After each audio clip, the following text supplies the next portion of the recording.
L'insécurité foncière est une des fragilités les plus partagées par les habitants dans tous les pays, dans tous les projets. Et l'incertitude de pouvoir rester dans le lieu d'habitation bloque parfois l'investissement dans le logement et la projection des familles vers l'avenir. Mais les situations sont extrêmement variées d'un pays à l'autre. Les rapports au territoire et au sol, la culture, l'histoire politique fondent des contextes fonciers très différents. La ville a décidé dans les années 2000 de régulariser la situation, de donner des titres fonciers à tous les habitants, là où ils s'étaient réinstallés, et de ne pas se repencher sur savoir quel appartement, quel immeuble appartenait à qui avant les Khmers rouges. Mais pour les habitants qui étaient sur les terrains publics, ils n'ont jamais pu vraiment avoir ce foncier. Mais on ressent une souffrance des habitants des quartiers informels, une certaine frustration aussi à vivre dans des conditions très précaires par rapport aux habitants qui sont dans des quartiers plus formels. Ici, au Cambodge, la pression foncière est extrêmement forte sur ces quartiers informels. La croissance urbaine de Phnom Penh est une des plus importantes des villes asiatiques et, dans ce contexte où chaque hectare disponible est une véritable richesse, la sécurisation foncière des plus démunis fait face à des obstacles politiques et économiques extrêmement puissants.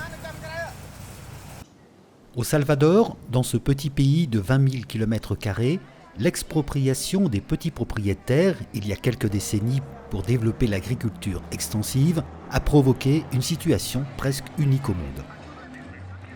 Por cada 100 familias que necesitan vivienda, solamente 10 tienen un documento comprobatorio de suelo. De 100, 10. 90 viven con miedo al desalojo y con un enorme riesgo de ser tirados a la calle, aunque tengan 300 años de vivir ahí. Es un problema muy serio, el problema de la falta de suelo para vivienda en este país. Malgré tout, l'organisation parvient à négocier avec les municipalités l'achat de terrains pour la construction d'habitats destinés aux plus démunis. Ces logements deviennent des propriétés collectives appartenant à la coopérative, celle-ci étant composée des habitants. À Madagascar, l'histoire foncière est inverse. Le problème ne vient pas de la création de grands territoires, mais au contraire de la parcellisation des terres due au système de transmission de l'héritage. À la base, c'était des rizières, de grandes propriétés qui ont été léguées, achetées, données, enfin on a différents cas, et qui sont parcellisées au fur et à mesure des héritages. Donc on est aujourd'hui dans des cas où on peut avoir des parcelles de 9 mètres carrés qui se partagent entre différentes familles.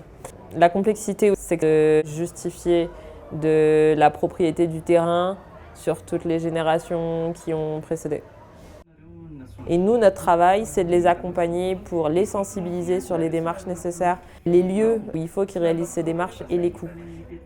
On ne peut pas obtenir le document final qui est le document ultime, qui est le titre foncier qui permettrait de sécuriser les familles. C'est des démarches qui sont extrêmement longues, qui peuvent mettre 10 à 15 ans avant de les obtenir. C'est un point commun à l'ensemble des projets. Le temps de l'intervention, même si celle-ci se renouvelle plusieurs fois, permet rarement de résoudre le problème foncier. Une des leçons de la capitalisation est que la mise en place d'un mécanisme de régularisation, sans chercher à obtenir le titre foncier immédiatement, demeure une approche positive.